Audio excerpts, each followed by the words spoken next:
Hey guys, welcome back to Kalonchation Center. So guys, last video में हम लोगों ने क्या किए थे? लास्ट वीडियो में हम लोगों ने बात किए थे that is degree of dissociation of weak acid and weak base, जो हमें किसने बताया था? ओसवाल्ड नाम के साइंटिस्ट ने बताया था. सही है गाइस? सो उस टॉपिक को गाइस बहुत बहुत बहुत अच्छे से कर लीजिएगा because exam point of view और आपके न्यूमेरिकल सॉल्व करने के लिए वो बहुत बहुत इंपॉर्टेंट टॉपिक है. ओके गाइस, चलो. सो गाइस, आज के लेक्चर में हम लोग क्या करेंगे? आज के लेक्चर में हम लोग एक और नया टॉपिक पढ़ेंगे गाइस, जिसको हम लोग बोलते हैं auto ionisation of water. Auto ionisation of water का ही मतलब होता है guys that is ionic product of water. मतलब अगर मेरा वाटर है, वाटर अगर डिसोशिएट हो जाते तो उसके आयंस के कॉन्सेंट्रेशन का प्रोडक्ट कितना आएगा? अगर मेरा वाटर डिसोशिएट होता है तो उसके आयंस के कॉन्सेंट्रेशन के प्रोडक्ट की वैल्यू कितनी आएगी? ओके, अब कितनी आएंगी ये अगर पता चला, इसका मतलब एक्सपेरिमेंटली पता चला है, तो ये कैसे निकालना है देखते हैं. ध्यान दीजिए.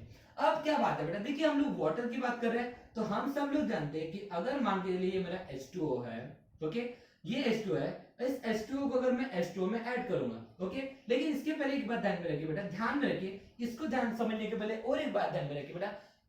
प्योर वाटर की अगर मैं बात करता हूं, किसकी बात करता हूं बेटा? प्योर वाटर की अगर मैं बात करता हूं तो प्योर वाटर का जो डिसोसिएशन होता है गैस, क्या होता है गैस? डिसोसिएशन होता है at room temperature. At room temperature ये बहुत बहुत बहुत कम होता है. दैट इज मैं बोल सकता हूं the dissociation of pure water at room temperature that is 25 degree Celsius के ऊपर बोल सकता हूं इज वेरी वेरी स्मॉल. उसका जो डिसोसिएशन होता है बहुत बहुत स्मॉल होता है, बहुत स्मॉल होता है, बहुत ही प्योर होता है. ओके, बहुत ही प्योर होता है. काय में बेटा?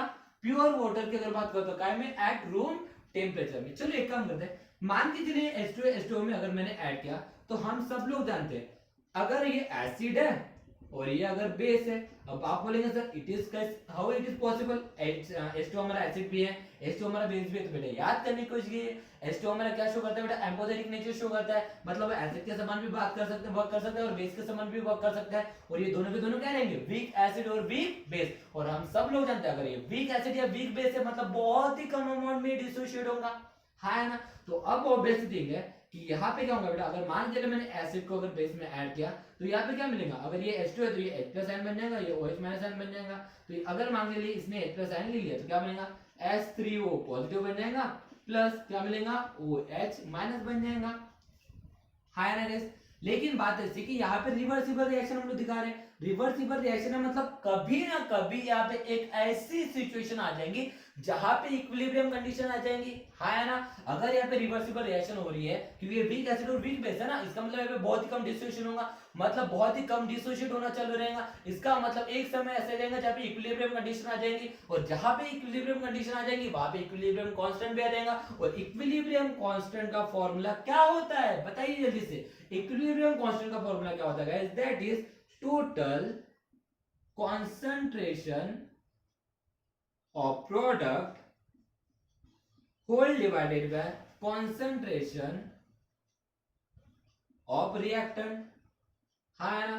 चलो put the values. concentration of product put कीजिए तो क्या हो जाएगा? concentration of H3O positive into concentration of OH minus whole divided by क्या आएगा? concentration of H2O into concentration of H2O. Okay, मैं थोड़ा सा इसको ऐसे लिख सकता हूँ. That is what K is equal to concentration of H3O positive into concentration of OH minus whole divided by concentration of H2O whole square. यहाँ तक कोई दिक्कत है गाइस? जल्दी बताइए, यहाँ तक कोई दिक्कत है? ओके, चलो. अब यहाँ के बाद क्या होता है गाइस, ध्यान में रखिए, बहुत इंपॉर्टेंट चीज है. हम सब लोग जानते हैं कि यहाँ पे जब मैंने वाटर को वाटर में डिसोशिएट किया तो ये वीक एसिड है और ये वीक बेस है. हम सब लोग जानते हैं मेजॉरिटी ऑफ केस ऐसे होंगे कि यहाँ पे जो वाटर का डिसोसिएशन होगा वो नहीं के बराबर होगा, है ना? यहाँ पे जो वाटर का डिसोसिएशन होगा वो नहीं के बराबर होगा. मतलब मैं बोल सकता हूँ that is majority of air water molecule undissociated. That is here majority of water molecule is undissociated. अरे हम लोगों ने बोले ना डिसोशिएटेड. है ना। हम लोगों ने यहाँ पे बोले ना कि बहुत कम डिसोसिएशन होता है। जो डिसोसिएशन होता है ना प्योर वाटर का रूम टेम्परेचर पे, वो बहुत बहुत स्मॉल होता है, मतलब बहुत ही कम होता है। इसका मतलब अगर बहुत कम डिसोसिएट होगा, इसका मतलब वहां पे मेजॉरिटी किसके रहेंगे, अनडिसोसिएट वाटर मॉलिक्यूल के रहेंगे। और अनडिसोसिएट वाटर मॉलिक्यूल की अगर मेजॉरिटी होंगी, इसका मतलब मैं वाटर का कॉन्सेंट्रेशन यहाँ पे फिक्स कर सकता हूँ, है ना। क्योंकि यहाँ पे डिसोसिएशन हो रहा है लेकिन बहुत बहुत बहुत कम हो रहा है, नहीं के बराबर डिसोसिएशन हो रहा है। और अगर नहीं के बराबर अगर डिसोसिएशन हो रहा है, इसका मतलब वहां पे मेजॉरिटी किसके मिलेगी, मेजॉरिटी जो मिलेगी वो मुझे अनडिसोसिएटेड मॉलिक्यूल की मिलेगी, है ना। Majority of H2 molecule is undissociated, मतलब बहुत सारे अनडिसोसिएटेड मॉलिक्यूल मुझे मिलेंगे, जिसकी मेजॉरिटी किसमें रहेंगे बेटा, अनडिसोसिएटेड मॉलिक्यूल के रहेंगे। इसका मतलब अगर ये अनडिसोसिएटेड मॉलिक्यूल यहाँ पे ज्यादा है, इसका मतलब मैं इसका कॉन्सेंट्रेशन क्या कर सकता हूँ बेटा, फिक्स कर सकता हूँ, है ना। देखिए इसका कॉन्सेंट्रेशन बहुत, मतलब ये जो डिसोसिएट हो रहा है ये बहुत कम अमाउंट में डिसोसिएट हो रहा है ना। इसका मतलब मेजॉरिटी किसके मिलेंगे, अनडिसोसिएटेड मॉलिक्यूल की मिलेंगे। बिकॉज अगर वहां पे अगर सब्सटेंस है, अगर ये डिसोसिएट हो रहा है, तो यहाँ पे दो चीजें होते हैं, एक अनडिसोसिएटेड मॉलिक्यूल होता है और एक आयन होता है। उसी को तो हम लोग बोलते हैं, उसी के बीच में जब इक्विलिब्रियम कंडीशन है तो उसी को हम लोग आयनिक इक्विलिब्रियम बोलते हैं, है ना। तो बात ऐसी बेटा, यहाँ पे वाटर डिसोसिएट हो रहा है लेकिन बहुत ही स्मॉल एक्सटेंट में हो रहा है, और बहुत ही स्मॉल एक्सटेंट में हो रहा है। इसका मतलब यहाँ पे मेजॉरिटी किसके मिलेंगे, अनडिसोसिएटेड मॉलिक्यूल की मिलेंगे। और अगर अनडिसोसिएटेड मॉलिक्यूल की अगर मेजॉरिटी यहाँ पे ज्यादा है, इसका मतलब उसका कॉन्सेंट्रेशन हम लोग क्या कर सकते हैं, फिक्स। तो therefore concentration of H2O is constant। Okay मैंने क्या किया बेटा, कॉन्सेंट्रेशन ऑफ H2O क्या किया बेटा, कांस्टेंट किया, और उसको रिप्रेजेंट करते बेटा हम लोग ये कांस्टेंट से, जैसे मान के अगर ये K है तो यहाँ पे ले लेते K dash. So therefore K is equal to concentration of H3O positive into concentration of OH negative whole divided by concentration को मैंने क्या लिया बेटा, वाटर की कांस्टेंट लिया, बिकॉज़ वहां पे अनडिसोसिएटेड मॉलिक्यूल ज्यादा है ना। तो देयरफॉर इसको मैंने लिया बेटा K डैश। ओके गाइस यहां तक कोई दिक्कत है। अब मुझे लगने वाली जगह जल्दी से इसका स्क्रीनशॉट ले लीजिए, मैं एक साइड यहाँ पे इरेज करने वाला हूं। ओके चलो ओके। सो देयरफॉर क्या मैं इसको ऐसा लिख सकता हूं गाइस, दैट इज के, देखिए के डैश यहाँ पे डिवाइड में इधर ला रहा हूं तो मल्टीप्लिकेशन में जाएगा, के इंटू के डैश इज इक्वल टू क्या मिला, concentration of H3O positive into concentration of OH minus, है ना। अब देखिए बेटा concentration of H2O positive concentration of OH minus ही मतलब ही क्या है बेटा, यही तो हमारे आयन है वाटर के। अब आप बोलोगे सर वाटर के आयन तो H प्लस होता है और OH माइनस आयन होता है, तो यही तो है, OH minus ion H3O positive है, लेकिन ये क्या है, H प्लस आयन ही है ना। अगर मान के लिए H2O है, H2 अगर डिसोसिएट होगा तो क्या बनेगा, H plus ion plus OH minus ion. हम लोगों ने क्या किया, वाटर को वाटर में डिसोसिएट की, इसी वजह से H2O पॉजिटिव मिला था। इसी का मतलब यही किसके आयन होंगे बेटा, वाटर के आयन होंगे। और आयनिक प्रोडक्ट ऑफ वाटर की हमें वैल्यू निकालना था, मतलब अगर वाटर के आयंस को अगर मैं मतलब मल्टीप्लाई करता हूं तो उसकी वैल्यू कितनी आएंगी, उसकी वैल्यू कितनी आएंगी, तो चेक करता मतलब जो डिसोसिएटेड है। ओके तो एक काम करते हैं, इसकी वैल्यू निकालना, तो एक काम कर लेते हैं, मैंने K इंटू K डैश, ये भी कांस्टेंट है ये भी कांस्टेंट है, लेकिन ये कौन सा कांस्टेंट बेटा, इक्विलिब्रियम कांस्टेंट है। और ये कौन सा कांस्टेंट है, दैट इज कांसंट्रेशन ऑफ क्या बेटा, वाटर है, हाँ ना। अब मैं क्या करूं बेटा, मैं क्या करूं बेटा, इसके प्रोडक्ट मतलब ये जो है कांस्टेंट को कांस्टेंट के साथ मल्टीप्लाई करूंगा तो कांस्टेंट वैल्यू भी मिलेगी, तो मैं इसको रिप्रेजेंट करता हूं बेटा KW से। अब आप बोलेंगे सर यहाँ पे W क्यों लिया, बिकॉज हम लोग किसके लिए प्रोडक्ट निकाल बेटा, आयनिक प्रोडक्ट ऑफ वाटर निकाल रहे हैं, वाटर के लिए हम लोग आयनिक प्रोडक्ट निकाल रहे हैं ना, मतलब जो वाटर के आयंस का अगर मैं मल्टीप्लाई करूंगा तो उसकी वैल्यू क्या आएंगे, तो वाटर के लिए मैं निकाल रहा हूं तो बेटा वाटर निकाल रहा हूं, इसलिए मैंने यहाँ पे क्या लिया बेटा, W लिया। ओके तो यहाँ पे क्या होगा, KW is equal to H3O positive charge into OH minus. Okay that is what KW। अब वेयर KW क्या होगा, KW is nothing but ionic product of water, जिसकी वैल्यू हमें निकालना है। लेकिन अभी तक इसकी वैल्यू निकली है क्या, नहीं निकली है, तो वैल्यू निकालेंगे कैसे, तो ये भी हमें एक्सपेरिमेंटली पता चला। क्या पता चला बेटा, एक्सपेरिमेंटली हमें ये पता चला गाइस, दैट इज कि मेरा एट रूम टेम्परेचर मतलब एट 25 डिग्री सेल्सियस 1 लीटर जो वाटर होता है वो डिसोशिएट होता है 1.0 इंटू 10⁻⁷।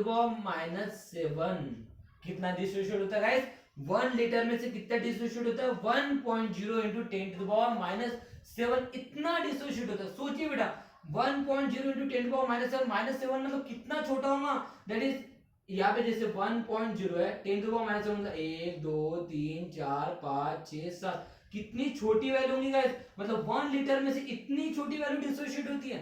1 लीटर में से इतनी छोटी वाली डिसोसिएट, ये एक्सपेरिमेंटली पता चला। ओके, और हम सब लोग जानते हैं जितना डिसोसिएट होगा उतने ही वहां पे कैटायन और एनायन बनेंगे। लास्ट वीडियो में मैंने बताया कि जैसे 1 मोल है, 1 मोल से अगर अल्फा डिसोसिएट होगा तो अल्फा ही कैटायन मिलेंगे, अल्फा एनायन मिलेंगे, है ना। तो इसका मतलब अगर 1 में से अगर 1.0 into 10⁻⁷ अगर मॉलिक्यूल ऑफ वाटर का डिसोसिएट होते हैं तो इसका मतलब H प्लस आयन और OH माइनस आयन भी इतने ही मिलेंगे, दैट इज व्हाट 1.0 into 10⁻⁷ और 1.0 into 10⁻⁷ कैटायन और एनायन मिलेंगे। और अगर यहाँ पे H प्लस के लिए H0 पॉजिटिव लिया ना तो H0 पॉजिटिव भी कितना आएगा, उतना आएगा। तो इससे हमें क्या मिलेगा बेटा, उसकी वैल्यू मिली, दैट इज व्हाट, मैं इसको इरेज करने वाला, जगह लगेंगे हमें, स्क्रीनशॉट ले लीजिए जल्दी से इसका, चलिए ले लीजिए, ठीक है ठीक है, लिए। तो मैं यहां पे बोल सकता हूं therefore the concentration of experimentally पता चला है इसे, the concentration of H3O positive and OH minus is same, that is 1.0 into 10⁻⁷ molar. Okay, तो चलो कॉन्सेंट्रेशन मिल चुका है H3O पॉजिटिव का और OH माइनस का, ये दोनों की कॉन्सेंट्रेशन मिल चुकी है, कितने मिले बेटा 1.0 into 10⁻⁷ मोलर। ये एक्सपेरिमेंटली पता चला गाइस, मैंने अपने तरफ से ये वैल्यू दिया नहीं है, ध्यान में रखिए। एक्सपेरिमेंटली पता चला कि 1 लीटर में से 1 मोल में से इतना ही हमारा क्या होता है बेटा, वाटर मॉलिक्यूल डिसोसिएट होता है, एग्जैक्टली। लेकिन एट व्हाट, रूम टेम्परेचर, बहुत इंपॉर्टेंट चीज है गाइस, रूम टेम्परेचर पे होता है, ध्यान में रखिए। काय में होता है बेटा, रूम टेम्परेचर। अगर क्योंकि अगर मैं टेम्परेचर बढ़ा दूंगा तो वहां पे डिसोसिएशन भी बढ़ जाएगा, ऐसा और नो, ये रूम टेम्परेचर की बात चल रही है। ओके, इट मींस दैट मैं बोल सकता हूं that is what concentration of H3O positive, इसी को मैं बोल सकता हूं that is what concentration of H plus ion. Okay, is equal to कितना हो जाएगा 1.0 into 10⁻⁷ मोलर, और concentration of OH minus ion is equal to 1.0 into 10⁻⁷ molar. So guys चलो वैल्यू पुट करते हैं यहाँ पे, ठीक है, इसको मैं इरेज करने जा रहा हूं, ठीक है ना। तो क्या होगा गाइस, ध्यान दीजिए, that is therefore Kw is equal to, क्योंकि Kw की वैल्यू निकालना है, आयनिक प्रोडक्ट ऑफ वाटर निकालना है, ठीक है। Kw इज इक्वल टू क्या है, कंसंट्रेशन ऑफ H2O पॉजिटिव, किसकी वैल्यू कितनी है 1.0 into 10⁻⁷, okay, into concentration of OH minus ion कितना है, दैट इज व्हाट 1.0 into 10⁻⁷, है ना।